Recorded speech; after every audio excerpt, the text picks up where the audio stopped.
Welcome to the Inglorious Blasters podcast, a Star Wars Legion podcast talking about anything and everything glorious or inglorious about the game. My name's Koray. Today with me is John and Brendan. How's it going, gentlemen? It's going good. Yep, doing well. Awesome. So we are a new Star Wars Legion podcast coming in hot on the scene. So today we're going to go over who we are, right? And then a little bit of what we hope to do with the podcast. And then we're going to talk about Adepticon a little bit. And then the showcase tournament that just happened recently as well. So how about we start it off with introductions? John, how about I ask you first? Who are you? Hey everybody, I am John. I am been playing Star Wars Legion since the game came out. Have a background in board games and miniature games. I played 40K for about 15 years, then transitioned over into board gaming, which I've done for probably about the last 10 years. And when Legion was announced, it seemed like a lower difficulty entry level than 40K, where you could teach buddies to play in just a couple sessions. So kind of combined miniatures games with a board game feel, utilizing a lot of the FFG tokens and cards, and so it just was very appealing. So yeah, glad to be on. Awesome. Alrighty, so a little bit about me, Koray. So I've been playing board games for a little while now, since like 2010 or something. And the local store always had like miniature games, and they always looked really interesting to me. But like not so much 40K. That one was a little bit expensive for me. I've been playing X-Wing for a little bit as well when that came out. And I was having a lot of fun with that. And I saw Star Wars Legion at Gen Con one year, and I was like, this is a game I would be really into. But I didn't know how to paint at all. So for the longest time, I actually put off getting the game. And eventually I dived in when like Snow Troopers were announced. I'm like, okay, I can't hold it anymore. I'm going to dive in. So yeah, I've been playing since Snow Troopers were kind of released. And then I've just been playing that. I've been playing a lot of other miniatures games as well, but I keep coming back to Legion. It's got a really clean rule set, and I've just been having a ton of fun with it. Yeah, that's how I got into that one. Brendan, how about you? Yeah, so I've been in and out of miniature wargaming since fifth grade. It's a hobby that's kept coming back every few years for me. Really enjoyed playing the Lord of the Rings game when it was new, and eventually, I dabbled in 40K, did a little bit of X-Wing, but never really got into playing with people that I didn't just beg to come over and play with my stuff until Legion. I started buying Legion the first day it came out, and finally got around to painting stuff in 2020 because I had an abundance of free time all of a sudden, as I'm sure a lot of people did. Oh yeah, but we won't talk about that. No. So I didn't really get to do any playing with other than people I begged to come into my house and play with me until 2021, last year, at the Atlantic City Open, which was so much fun. So I do want to say, if you've never gone to any tournament, just go. Even if you have never really played before, you're still going to have fun, and you're going to meet some great people. In fact, I ended up meeting a couple of pretty good guys there. So round one, I ended up playing against John and losing very badly. And then in round two, I was actually up against Koray and lost very badly. So, again, you can become friends with people you lose to, which is nice. Yeah, that was the fateful day we met. That was pretty funny. Yeah. Yeah, it was even funnier that somehow we ended up talking to each other before the rounds. And I get paired with John, we go to lunch, we're all talking to each other again, and I get paired with Koray. So it was like a never-ending party. See what happens when you split a pizza. That's right. Awesome. So, what do we hope to do with the podcast, gentlemen? I'm thinking that we're going to be trying to do some interesting segments that that we think of. So we have one coming up called Glorious or Inglorious, where two people take opposing sides of an argument. So, for example, snow troopers, are they glorious or inglorious? And then those two people would come up with arguments or like points to argue with, and then they will have a neutral party. The third person will be like a judge, and then at the end of like a couple different argument points, there will be declared a winner. So that should be a fun segment to go off of. And who knows in the future? We'll stay tuned. Yeah, definitely looking forward to arguing about the units, as everybody likes to do. What's good, what isn't, why. It'll be fun. Yeah, we're gonna give our best hot takes in that segment. Awesome. So with that, I think we could transition to how Adepticon went. What do you guys say? Sounds good. All right, awesome. So out of the three of us, I was the only one that got to go to Adepticon. I wish you guys could have came as well. It was a ton of fun. So I got there the day. I bet it was. Wish I could have been there. Yeah, dude, it was such a fun party. It was just just everyone's there and the atmosphere was great. Everyone was in high spirits. Like it was the first big tournament since I think what do you call it, since COVID, and then there was LVO before this, but this was the largest Legion tournament yet, so it was very exciting. So we can straight go into my games, I guess. So I won't go into like a super detailed battle rep, but round one was against a Republic player who was playing like Yoda Wookiees, and from Well, Koray, I think you should go over your list oh, first. you know what? That's probably a better idea. I like this. So I played droid range 4 nonsense, which is what I like to call it. So I had Kalani with comms relay, and then I had 5 B1s. Two of them had the sniper B1. Two of them had the repair bots. And then one of them was naked. And then I had one Magna Guard with just an RPS. And then I had 2 Ion Spiders with the Ion Blaster, Link Targeting Array, and Attack Protocols. And then I had an AAT with the, I think it's the OOM pilot, the one that gives coordinate. And then I had high energy shells. So that came out to 791, and I'm planning to be blue player like most of the time. That was my battle plan, and be like lame as possible, sit back and just shoot them, right? Just sit back, shoot them, and just win purely on attrition most of the time. That's how blue player likes to play most of the time. So I picked all the lamest objectives, and the lamest deployments, right? So like Long March, Rollout, all that stuff that Range 4 likes. And then I came up against round one a Yoda Wookiee list.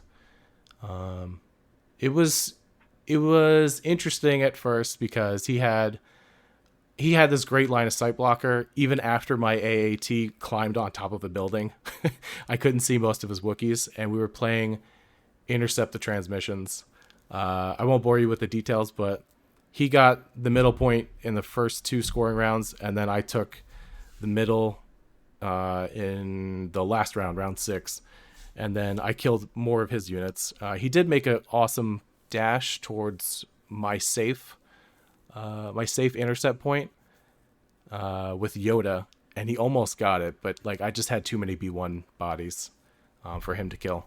So that was an exciting first game. Like it came down to the wire. And then round 2, I fought against a rebel player. My goodness, he outbid me by like a lot. I think he had a 13-point bid. It was double airspeeder R2, Sabine, and then one ATRT with a rotary cannon, and then just some. Oh yeah, and then a group of Mandos with just generic rebel troopers, just because you have to take core. And he took blue player, and Again, I won't bore you with the details, but the best option for me was hemmed in payload as red. Everything else was really bad. It was a bad game. I made a bunch of mistakes. Like I didn't move my AAT, which was next to my payload, at the beginning of round 1 or 2. I think it was 2. So, needless to say, I lost that one because my payload didn't move far enough. So then at this point, I'm like down one game, and in order to advance to the next day, you have to be at least 3-1.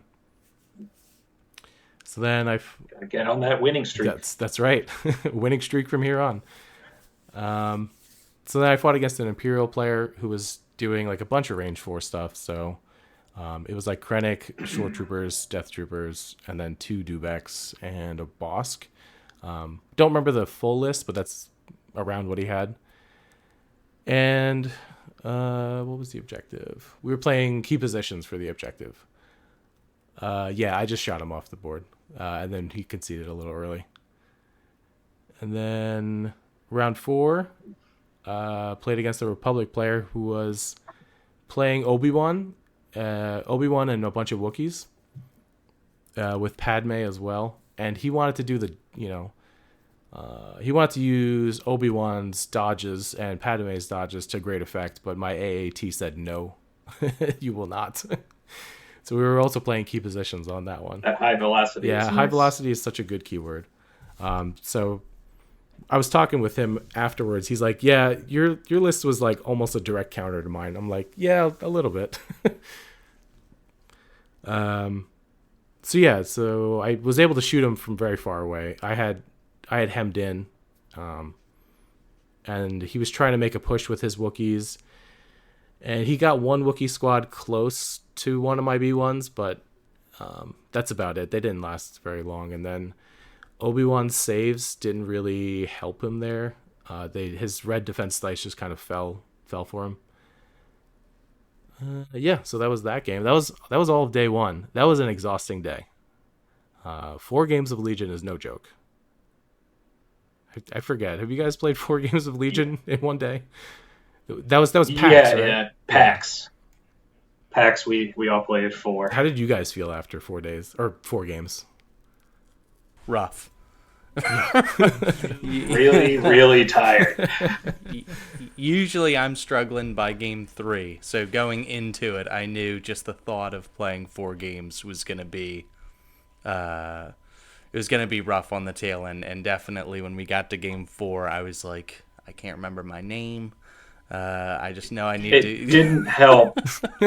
Yeah, it didn't help that game 4, John and I played each other. That we did. Oh, that's right. Yeah. Brendan got funny. his redemption from ACO. Yep. It only took 6 months, but I finally beat him. Yeah, I think Vader killed about 30 models solo. It was not enjoyable. It was very enjoyable. Just depending on the perspective. Yeah, so after day 1, I think I got back to my hotel room at 10:30, and then I woke up the next day with the biggest headache. It was not good. I felt like crap the entire day for the most part. But luckily, I had placed high enough where I did not have to play round 1, so I had a bye. I think there was about 10 players that had to play a buy-in round. So if you so if you played and you won, you got to continue on throughout the day. Luckily, I got to just show up, say hi to the TO, and then I went right back to my hotel room and tried sleeping off this headache. I think it worked, because by the time round 2 started, I was starting to feel a little bit better. So then round 2 starts, and I look at TTO, and I'm like, oh no, I am playing the same person I played in round 3. And we both come up to the table. I'm like, this is awkward. So that was kind of a weird experience for a tournament. But here we are. We tried playing, This game was a lot closer than the other one.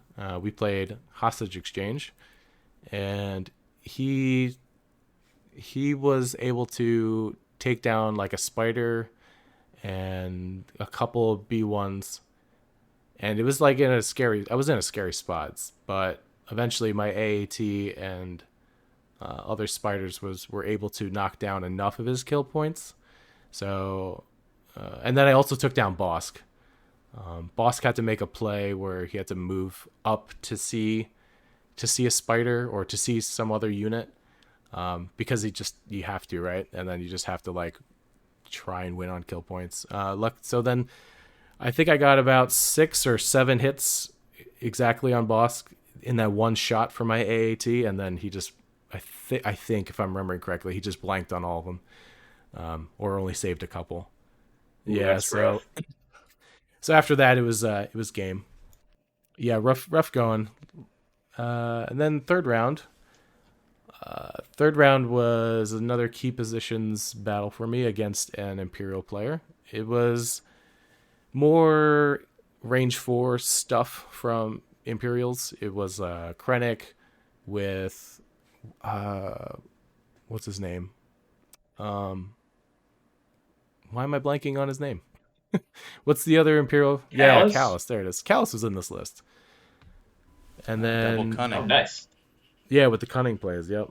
Um, so it was just more range 4 stuff. So shores, mortars, and then a Gideon was hiding in a shore squad, and then Imperial Death Troopers. So the game honestly was over at like round 2, maybe 3. Solely due to the fact that we were playing Long March, and he moved up one of his mortars too quickly, and I noticed that, and I had waited to use my spiders and tank. I think it was the spiders that was able to just shoot it off the board, but I shot his mortar off the board, securing like one more activation off of a key position. And then at that point, we just stood still because he realized like that was a mistake. Round 2, we did nothing. We just sat there. I moved my B1s a little bit, and then he just shifted around or did whatever. Round 3, again, I can't even remember if we played round 3, but it was more of the same. We just kind of stood there, and then he just said to me like, "Yeah, we're gonna be doing this for a while, and then you're just gonna bum rush." Like he and I are just gonna bum rush the center, and like he's already down in activation, so he just called it at that point. I was like, okay, that's the way it goes, right? Yeah. I mean, Yeah, I mean sometimes it just happens, right? Like because I was not gonna make any play, I was until like round 5 or like the end of 4, beginning of 5, right? yeah. All right, and then we get to the last match of my Adepticon stuff. It's against Evan Bulris of 5th Trooper fame. It's the Vader Lat, right? Um, I think everyone knows what he brought at this point, but it's just Vader and a Lat with some extra stuff behind him. So he had like 2 snipers. He had Krennic. He had Death Troopers and a shore mortar, and like one. I think it was a naked squad of stormtroopers. So as I see it's Evan, I'm like, okay, please don't get hostage exchange because it's in my blue deck, and sure enough, it shows up right in that 3rd slot. So in my head, it's probably bad to think this, but in my head, I thought I lost the game immediately. I mean, I did, but I decided to just try my best and have fun with it, right? Because like, there's no way I can stop Vader from incoming. There was a couple of things I thought of afterwards, right? Hindsight's 2020. I could have maybe picked a different deployment. I could have maybe used. So do not underestimate our means. So normally I like to use this for in the for its normal use case, which is 2 units get to do a recover. So I like to use that on the spiders or an AAT to recover the shells or the ion cannon. But I think if I use this for the divulge, where I can gain reinforcements and place last, I think that means I can see where the Lat and Vader are going first, especially on rollout, because then I can try and line up some earlier shots. But again, I didn't think of it because it's game 7 for me, and I'm already super exhausted. But yeah, so what had happened was, if you didn't watch the stream, Vader comes in towards the Lat, or riding in on the Lat, and then he gets out at the beginning of, I think it was the beginning of turn 2, and he takes control of my hostage in like the most disgusting way. So what he does is he force chokes just one of those minis, and then he collides into the hostage carrier. So if Vader is in the middle of 6B1s, they fully wrap around him. There is no room for anyone else to enter melee. So my Magna Guard were effectively shut out of like interacting with Vader. And he did the smart thing, right? So he just moved into them and took a standby. So if I did a withdraw action using my hostage carrier B1 squad, he would just follow right back and be bubble wrapped, right? I tried my best to do like I've never been in this situation before, so I thought standbys would be the best way to get around it. So I tried setting up standbys and trying to see if Evan would make a mistake, like move Vader a different way or go into something else. But he didn't, so he's a good player.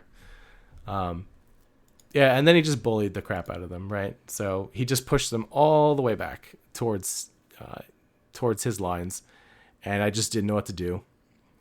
One more mistake I found there was I should have used my AAT instead of my Spider at the top of round 2 to shoot at his hostage carrier, which was just 4 stormtroopers.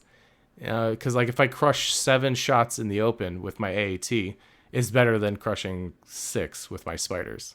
My Spiders I think only got like three or 4 hits in on the hostage carrier, which was not enough to kill it. And then on his next move, he just moved the hostage carrier away, and so I had no contesting on that whatsoever. Yeah, so then I eventually called it because the hostage moved too far away. So that was the end of my Adepticon run. I had a lot of fun. I learned a lot. Super stoked to get 7th in the first place. Been practicing this game and that list for a while. Top 8 at the biggest tournament ever is amazing. Yeah, absolutely. I was super stoked, and then I was talking with Evan a good while afterwards too, and I was rooting him on for his next game on Sunday, but unfortunately couldn't clinch it out against the droids. Droids too strong. Droids are overpowered. Mini droids. So had a lot of cool mini prize B1s. Oh, go ahead, guys. I was going to say, listeners, if you haven't figured it out yet, John and I are not droid players. So we will give Koray a lot of stuff for being a droid player. I primarily play Empire because Darth Vader. I mean, who doesn't like Darth Vader? John? Yeah, I primarily play clones.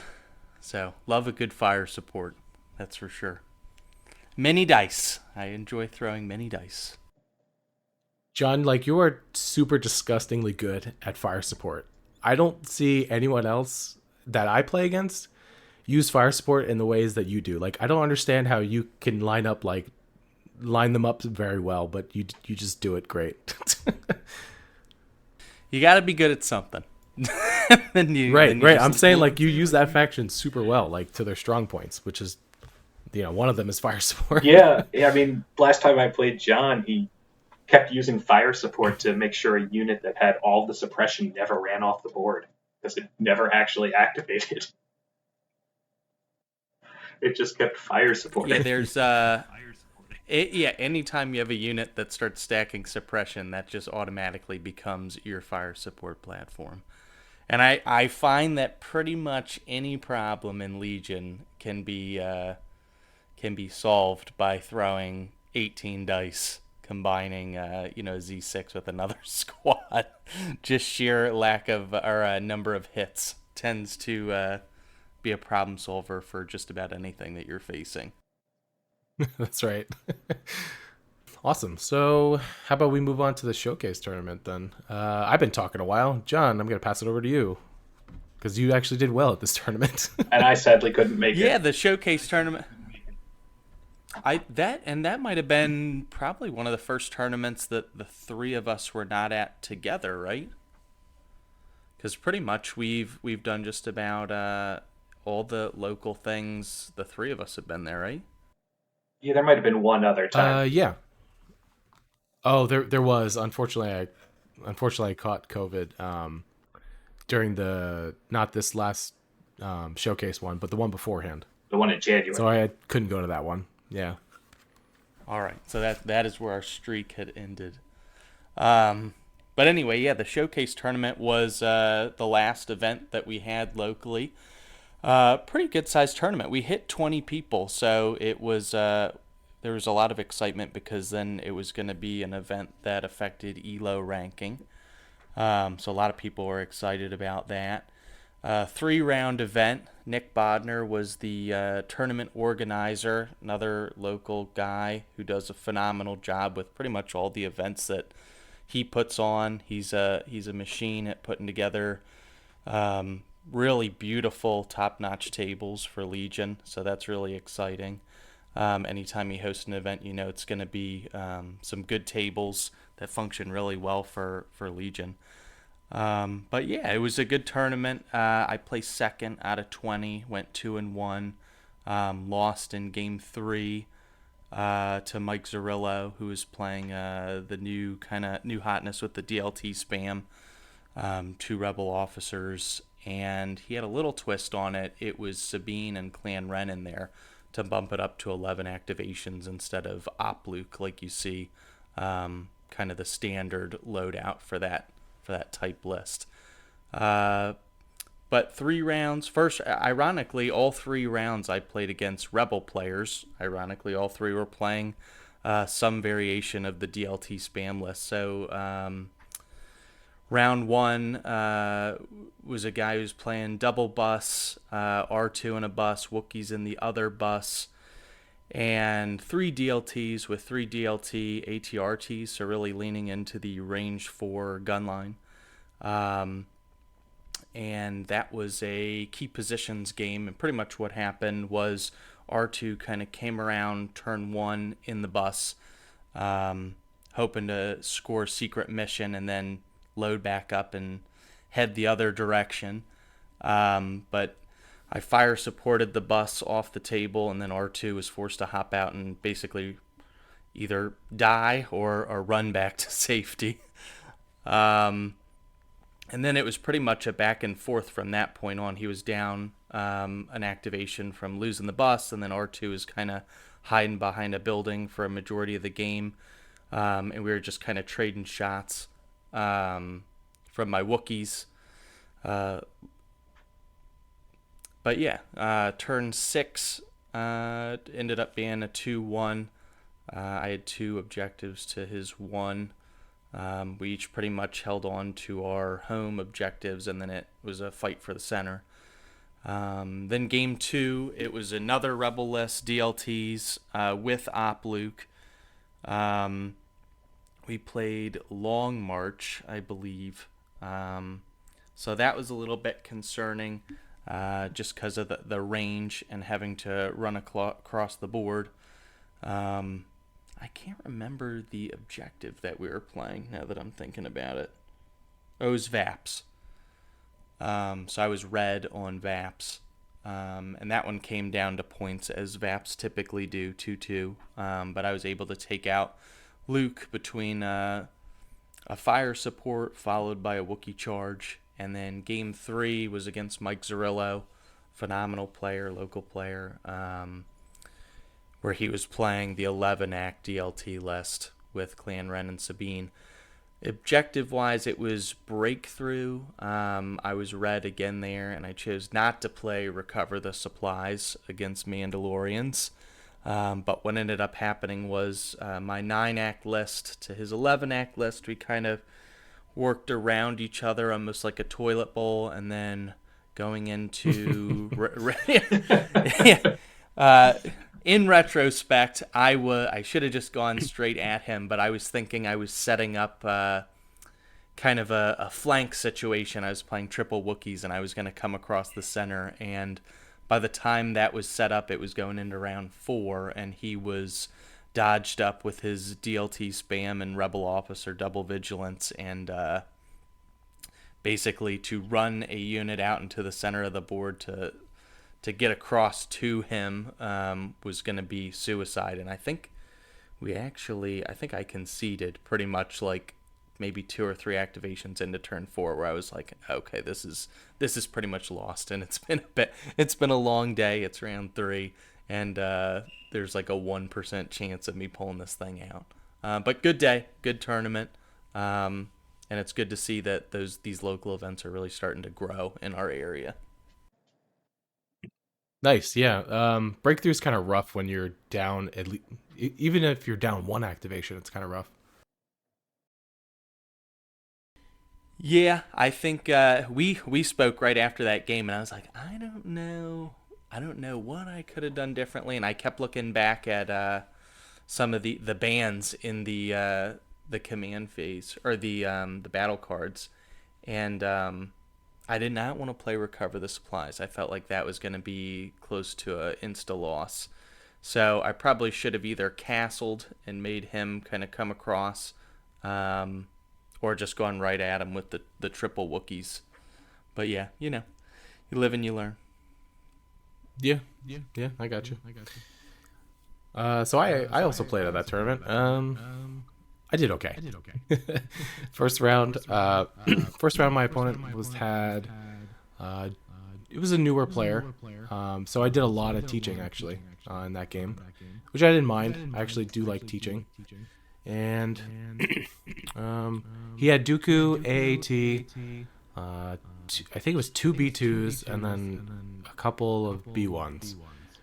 So his list had 8 activations, and I was just running my Adepticon list again because it was already packed and ready to go, and I didn't feel like changing out anything.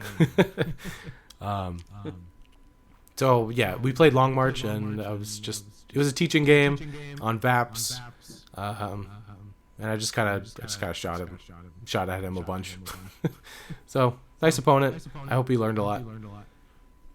And then next game I played against an Imperial gunline, Veers with some Shores, 1 mortar. And then Aiden was in there with Inferno Squad and 2 snipers. And then we were playing key positions on major offensive. And then my opponent, she just kept hammering the AAT, and it just eventually went down. Even after my 2 repair bots. I don't think I put it in the best spot, but at least my AAT destroyed a dewback and a full shore squad. So it wasn't like a total waste, but I think I wasted too much time on KP not moving towards the center. So that's kind of what hindered that. And then one of my spiders went down early, which really hurt my firepower in the beginning of the game. I was vastly unaware of how many crits Aiden could push through with the repeater. So, and then my spider's saves did not show up. I think she crushed 4 crits through, and I saved none of them. So that's how it goes. And then I didn't have enough bodies on KP, so that's all right. Then my next game, I played against a Rebel player that outbid me, and it's always Rebels. Rebel players are always going to outbid me.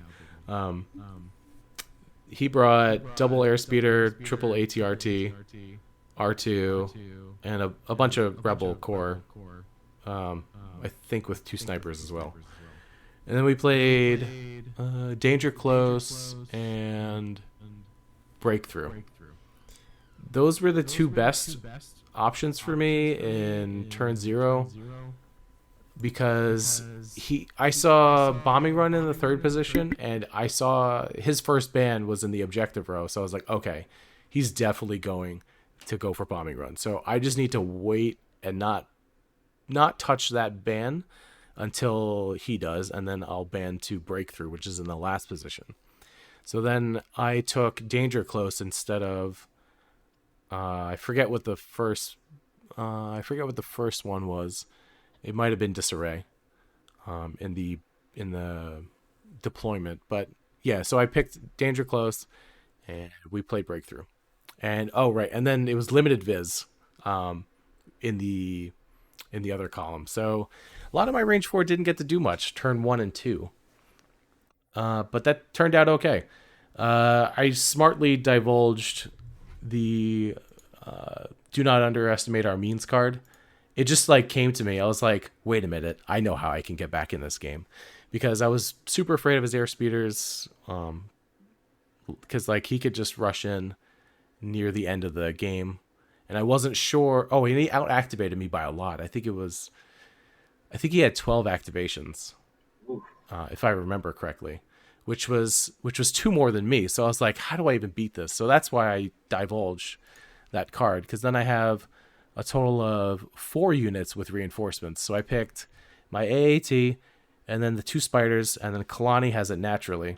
That I think literally helped me win the game a lot, because if I focused all my units on one side of Danger Close, I'm in danger of R2 just going to the other side of Danger Close.